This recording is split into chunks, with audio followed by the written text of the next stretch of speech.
Três artistas da imagem portugueses partiram pela Europa fora, por 5 países, várias cidades, à procura do que seria o rosto europeu. Descobriram talvez que o rosto europeu já está impossível de distinguir da mistura de gente que vem, que visita, dos turistas, das pessoas que vêm de fora e que residem, e por isso começa a ser difícil distinguir a Europa do resto do mundo. Talvez o mundo inteiro hoje seja efetivamente a Europa. Converso com o Manuel Martins. Manuel, antes de mais, obrigado por vir conversar connosco. Vocês são três, eu não quero enganar nos nomes, por isso é a Tânia Neves, o Pedro Sadio e tu, e definiram este percurso que no fundo sai de Portugal, passa por Espanha, passa por França, vai até Amsterdão. E como é que surge esta ideia de andar à procura do rosto, de no fundo passar pelas praças, passar pelas ruas, e em lugares públicos, ou a partir do ponto de vista do público, não é? Procurar o que é que seria, ou qual seria o rosto europeu? A curiosidade é mesmo essa, a curiosidade de saber quem são os europeus nesse momento, e sabemos que as pessoas andam sempre a viajar de um lado para o outro, e queremos saber como é que estavam as pessoas na Europa, como é que elas estão, como é que elas se vestem, se elas se vestem todas muito parecidas, quais são as origens delas, se elas são mesmo europeias ou se vieram de outros continentes. E basicamente é perceber e ver qual é a movimentação que as pessoas têm. E é curioso porque durante a viagem percebemos que encontrávamos pessoas menos improváveis nas cidades, que encontrávamos muito pessoas da Austrália, muitos australianos, pessoas vindo da África. Encontramos pessoas que não estávamos muito à espera. Isso significa que a ideia não era só ficar como observadores furtivos, quase roubando a imagem de quem passa na rua, mas a ideia era também a interação, abordar as pessoas, saber delas alguma coisa? No princípio o projeto era mesmo abordar as pessoas na rua, mas depois percebemos que durante a viagem fomos ligados a pessoas e tivemos necessidade de fazer o retrato destas pessoas com quem nós... Aprofundar, no fundo, as relações com algumas figuras iniciais, é isso? Nós conhecemos pessoas e, logicamente, criamos laços e tivemos a necessidade de tirar o retrato dessas pessoas, independentemente delas serem daquela localidade ou não. Mas elas, naquele momento, estavam naquele local e estavam naquela cidade, e então decidimos fazer o retrato e assumir que realmente não devia ser só locais, pessoas locais mesmo, por exemplo, de Paris ou de Barcelona ou de Madrid, mas pessoas com quem nós íamos falando e íamos trocando algumas ideias e com quem simpatizávamos. E alguma conclusão puderam tirar neste sentido? Sabemos, por exemplo, o retrato genérico que nós podemos pressupor no europeu neste momento será um europeu figurino Zara, por exemplo. Isto é efetivo? Vocês puderam ter essa percepção de que as pessoas vestem a mesma coisa de país em país? Ficamos mais ou menos padronizados a partir daí, ou não? Ou ainda que o figurino Zara exista, em Portugal usa-se de uma maneira, em Espanha de outra, em França de outra, e por isso não há essa percepção. Sim, eu acho que nós estamos em qualquer lado da Europa, vestimos todos iguais. Há a exceção de algumas pessoas, por exemplo, os africanos ainda têm algumas peças de roupa típica do país deles, ou fazem questão de ter uma indumentária diferente. Mas o resto das pessoas vestem-se quase todos iguais, sim, realmente. Isso pode contribuir para a ideia de que, afinal, a Europa é, de facto, uma questão identitária, ou há uma identidade que perpassa fronteiras. Dizermos que somos europeus fará algum sentido, então? Eu acho que não, porque temos tanta gente fora da Europa, na Europa, que nunca pensei em encontrar tantos australianos na Europa. Em todo lado havia australianos. E há muita gente a viajar, muita gente. Eu não tinha noção que as pessoas viajavam mais do que no passado, mas neste momento eu acho que as pessoas viajam mesmo muito e não têm um sítio. As pessoas não são de Paris, não são de Barcelona, as pessoas estão depressa, estão em Paris como estão em Barcelona, e há muito movimento de pessoas, as pessoas movimentam-se muito. Por isso é muito difícil criar uma identidade de uma cidade e dizer assim, esta pessoa é de Paris ou esta pessoa é de Barcelona.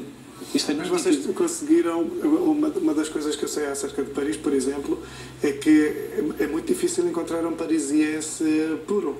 Como eventualmente em Londres é muito difícil encontrar um londrino puro.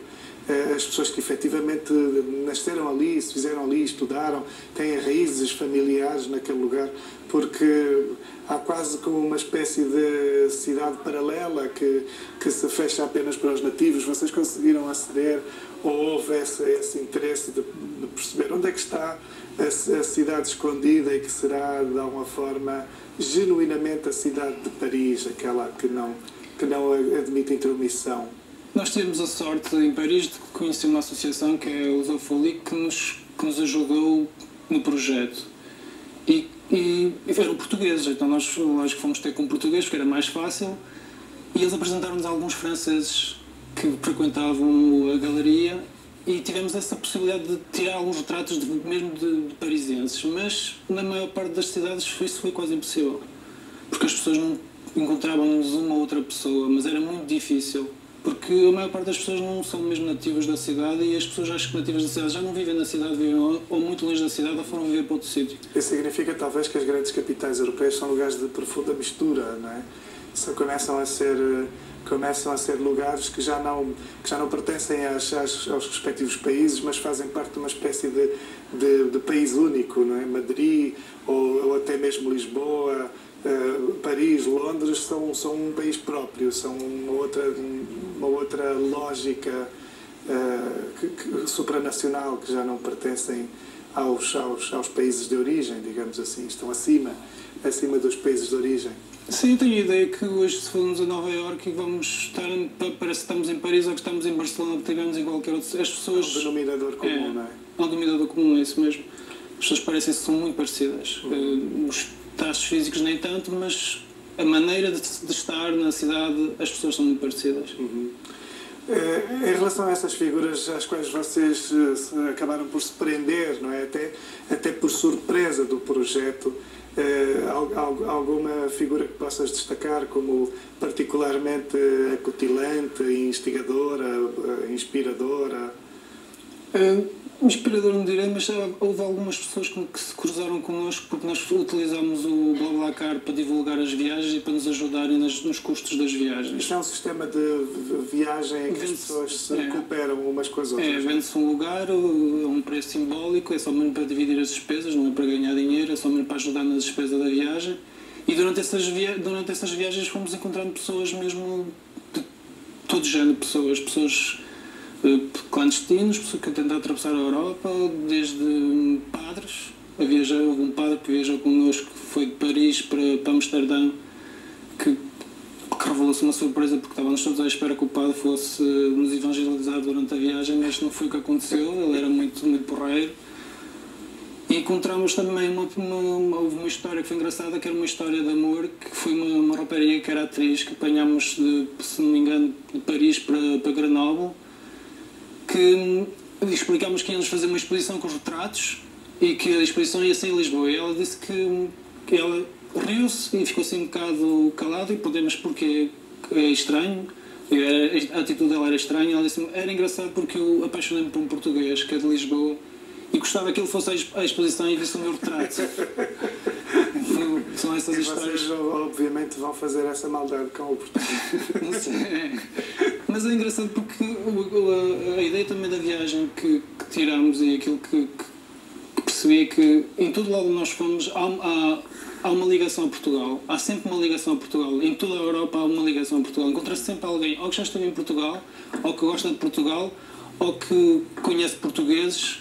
Há sempre uma ligação a Portugal. Por mais, sei lá, quando fomos para Grenoble, para Bruges, não pensei que fôssemos encontrar tão facilmente uma ligação a Portugal, mas em todo lado havia sempre alguém que conhecia o Porto ou Lisboa, que já tinha estado em Portugal, por isso as coisas vão-se mudando e as pessoas durante a viagem vai-se percebendo que há coisas, ideias que nós tínhamos que deixam de ser aquelas ideias da partida, mas de resto é basicamente... As ideias da partida, como tu dizes, têm a ver com a criação de uma exposição. Sim.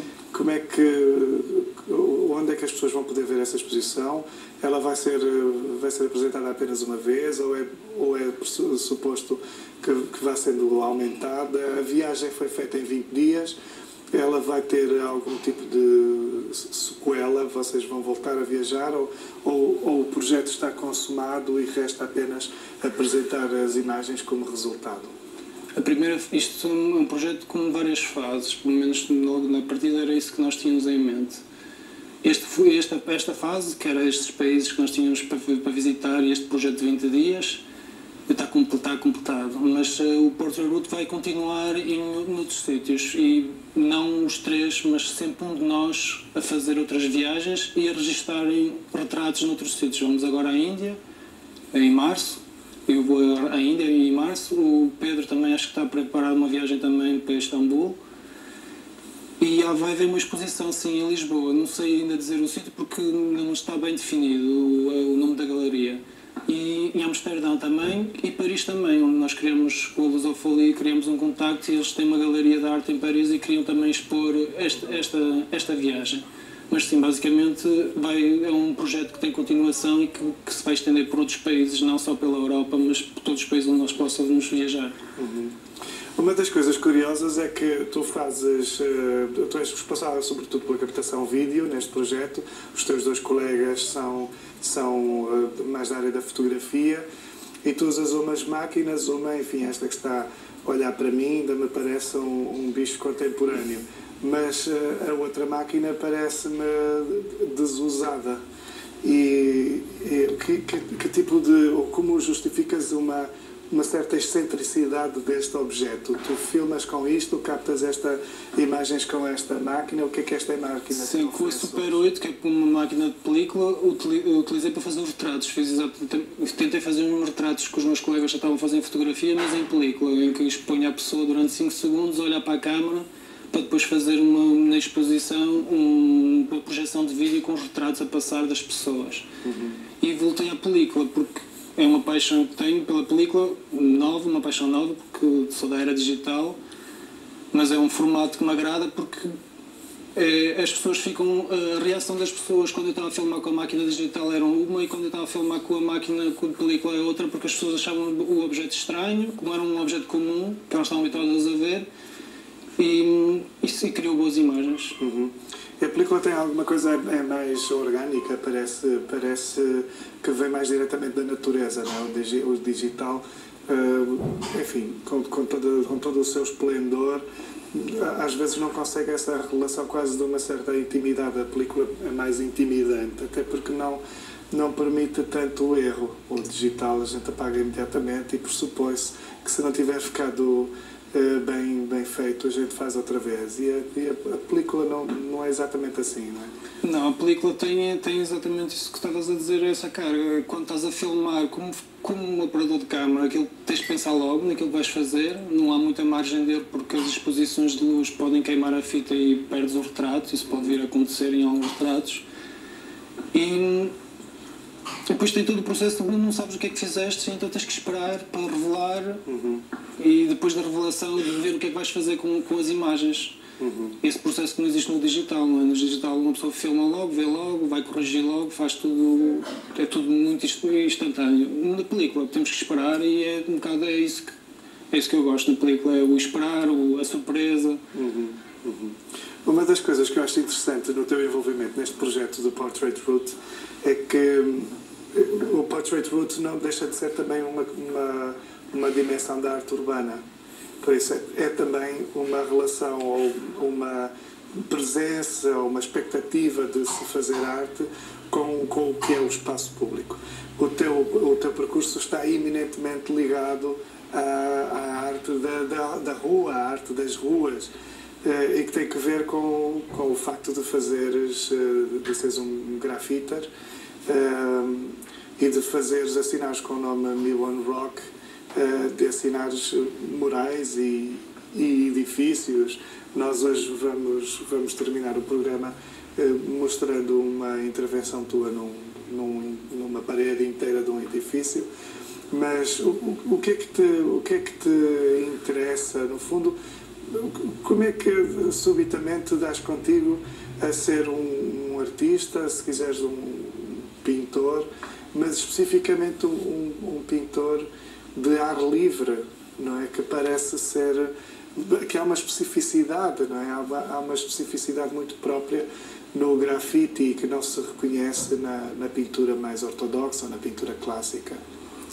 Assim, o vídeo vem do grafite, porque eu primeiro fui artista de grafite e filmava as minhas coisas, filmava outros artistas.